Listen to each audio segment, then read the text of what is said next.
Assalamualaikum warahmatullahi wabarakatuh. Alhamdulillah. Allahumma sholli ala sayyidina Muhammad wa ala alihi wa sahbihi wasallim. Selamat malam kepada semua rekan-rekan guru, para pembimbing, dan sahabat-sahabatku seperjuangan, satu frekuensi, satu tujuan. Dan tentunya kami menyapa kepada para pemirsa yang selalu setia di channel Al-Masaki Sena ini. Kita bareng-bareng belajar ya, bareng-bareng belajar. Semoga memperoleh keberkahannya dan semoga Allah pula menurunkan kesehatan lahir batin untuk kita semua, memperoleh kelancaran rezekinya untuk beribadah kepada Allah Subhanahu wa Ta'ala. Amin ya rabbal alamin. Pada malam kali ini saya akan membahas tentang secara garis besar ini ya, enggak terlalu mendetail. Secara garis besar, cara mengaktifkan ilmu terapan dalam ranah hikmah, secara garis besar ya, cara mengaktifkan ilmu terapan dalam kajian ilmu hikmah. Yang pertama itu bahwa ilmu terapan tersebut atau keilmuan hikmah tersebut perlu diijazahkan oleh guru, baik zahir ataupun batin. Zahir contohnya yang masih hidup dan sudah mumpuni itu dalam arti beliaunya sudah mengamalkan dan sudah mempraktekkan dan sudah menjadi suatu ilmu terapan yang real dalam dirinya. Ilmu dengan guru batin maksudnya dalam arti seorang rijalul ghaib ya, para rijalul ghaib, para arwahul muqaddas yang membimbing kepada seorang hamba untuk memberikan amalan dan mengikhlaskan untuk agar dikerjakan atau dilaksanakan. Itu namanya mengijazahkan dari rijal ghaib atau para aulia atau para sesepuh dari kita. Selanjutnya itu yang kedua, niat yang penuh keyakinan. Ini secara garis besarnya itu yang kedua, niat yang penuh keyakinan. Kalau tidak niat, tidak yakin, nggak usah. Yang ketiga, maka perlu diriadohkan ya, digembleng, tirakat. Makanya banyak yang seolah-olah kita itu sudah memiliki ilmu hanya sebatas mengetahui mantranya saja, hanya sebatas mengetahui bacaan doanya saja. Nah, pada saat mau dipraktekkan dalam hal-hal keadaan tertentu karena memang dibutuhkan, ternyata tidak mujib, tidak bereaksi ke keilmuan terapan tersebut. Kenapa? Karena belum diriadohkan, belum digembleng, belum dipanaskan, belum dimasak. Nah, dalam masakan belum dimasak, diracik agar menjadi suatu menu makanan. Apakah menunya itu menu sayur sop, sayur lodeh, apa sayur kuning, apa sayur sabrang, sayur cabe ya. Tuh, jadi perlu ditirakati suatu amalan yang sudah diijazahkan tersebut. Selanjutnya, dalam pengamalannya tersebut ya, itu biasanya untuk menstabilkan antara ilmu hikmah kegoiban dengan ilmu energi alam atau ilmu tenaga batin atau tenaga dalam inti biohidup, itu harus dipadukan dengan pernapasan biasanya. Kenapa? Karena pokoknya nanti ada rahasianya kenapa disebut pernapasan. Saya kan di sini membahas secara garis besar ya. Selanjutnya menghargai ulas asih dengan alam. Itu secara garis besar. Kenapa perlu di ulas asih dengan alam semesta lingkungan, baik tanah, udara, ataupun binatang, tumbuhan, itu harus ulas asih. Kenapa? Karena nggak ada unsur nyambung. Senyawa-senyawa yang ada di dalamnya itu memiliki energi penyatuan dalam ilmu terapan, ilmu hikmah itu akan menyatu. Ya, setiap alam itu memiliki energi. Ya, kalau istilahkan bahasa kimianya itu kuantum itu terdiri dari elektron, proton, neutron. Ya, itu unsur-unsur yang terkecil yang memiliki energi, baik energi positif negatif dan energi neuronnya itu yang bisa menyeimbangkan, menetralkan di dalamnya. Bahkan di dalamnya itu masih ada intinya lagi, yaitu nukleus, inti dari atom, dan di dalam nukleus tersebut itu memiliki intinya lagi. Nah, intinya lagi itu adalah suatu unsur sel partikel God, partikel Tuhan yang di dalamnya itu yang digerakkan oleh Tuhan. Makanya kalau kita tidak memiliki suatu perasaan kasih sayang pada makhluk Tuhan, maka kita akan menyambut, nanti tidak senyawa, tidak satu frekuensi.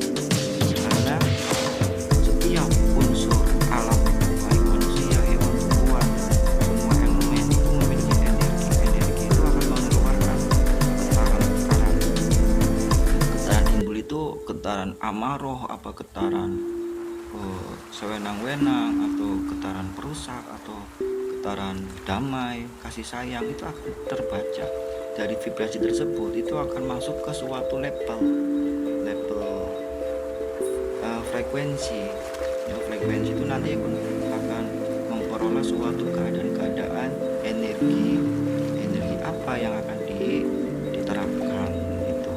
Jadi butuhnya itu menghargai ulas asih dengan alam. Selanjutnya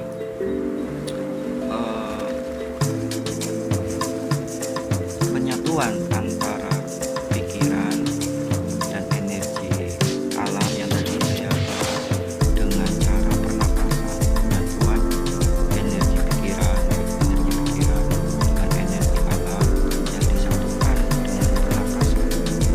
Jadi sirkulasi darah itu akan dipanaskan, dibangkitkan energinya itu, energi bionya itu dengan pernapasan.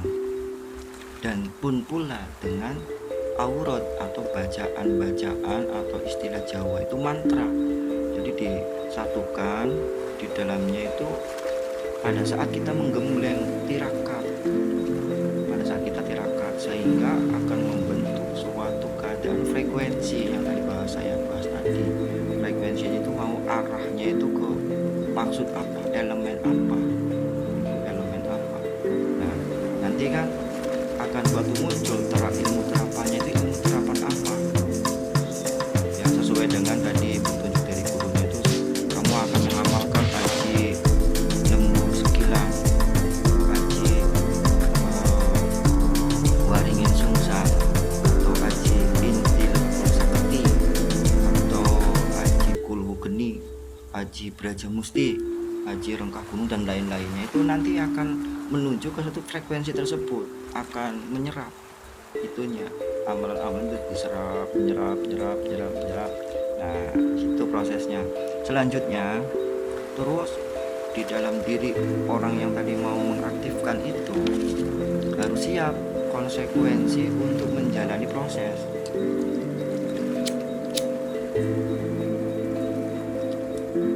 Untuk menjalani proses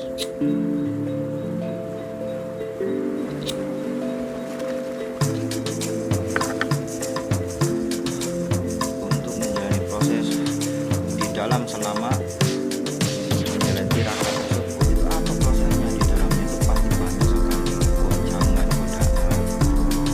Apa di antara itu goncangan godaan itu? Pertama, godaan fisiknya itu melemah, nanti melempar hampir hampir nanti itu tidak memiliki tenaga, hanya beberapa detik aja, tapi nanti kita akan eh, apa ya namanya itu, wow nanti saya mati nih kayak gitu, makanya makan. Padahal itu cuma hanya beberapa detik, hitungan detik.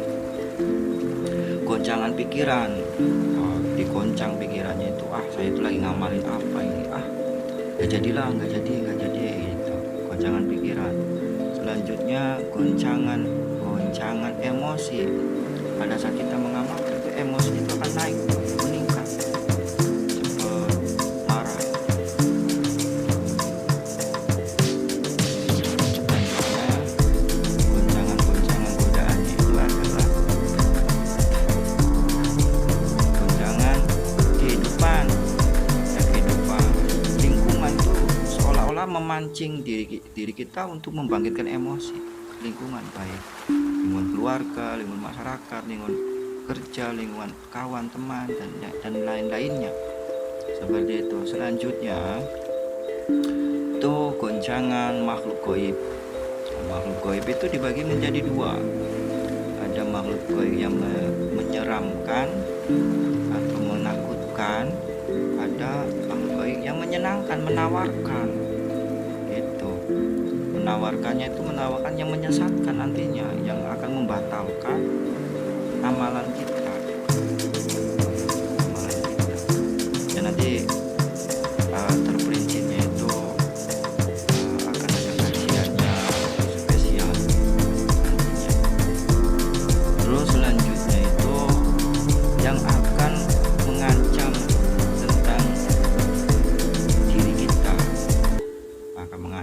diri kita, makanya kita itu kalau mengamalkan dibutuhkan guru, dibutuhkan rijalul ghaib. Jadi ada aturan-aturannya ya, ada pelaksanaannya, ada teknisnya, bagaimana cara memulainya, apakah harus dengan mandi tobat dulu, terus tawasulannya itu bagaimana, itu ada pimpinan.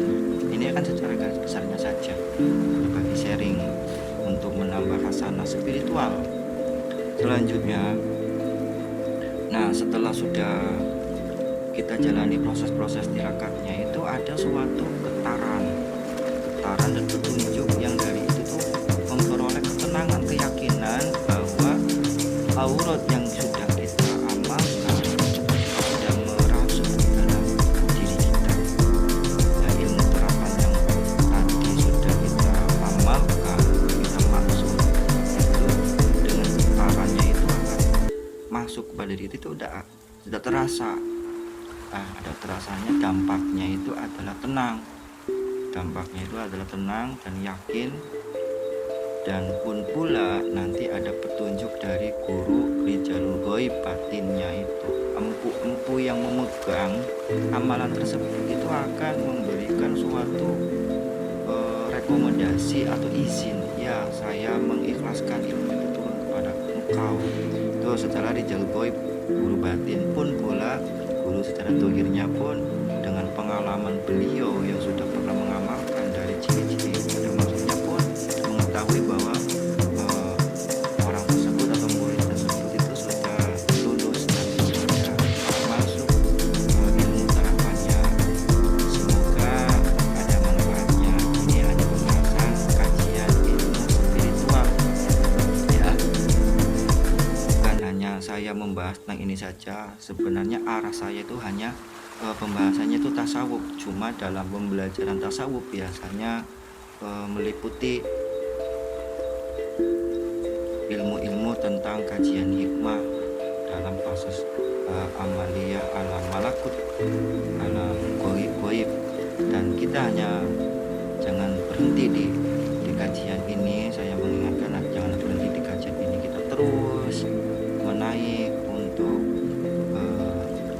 menuju kepada tujuan asal kita, yaitu ilahi anta maksudi walidhoka mahdubi, untuk mengharapkan karunia yang terindah, yaitu mahabbah dan makrifat kepada Allah Subhanahu wa Ta'ala. Kalau kita terlena di dalam ilmu yang seperti ini hanya sebatas pemandangan, suatu penghias-penghias, dan penghias-penghias permandangan ini pun kadang terkadang suatu saat dibutuhkan untuk perjalanan kita kala dibutuhkan, tapi tetap kita bersandarnya hanya kepada Allah dengan berwasilah pada kekasih-kekasihnya Allah Subhanahu wa Ta'ala. Demikian dari pembahasan ini, semoga ada manfaatnya. Segala kekurangannya mohon maaf, wa'afu minkum. Wassalamualaikum warahmatullahi wabarakatuh.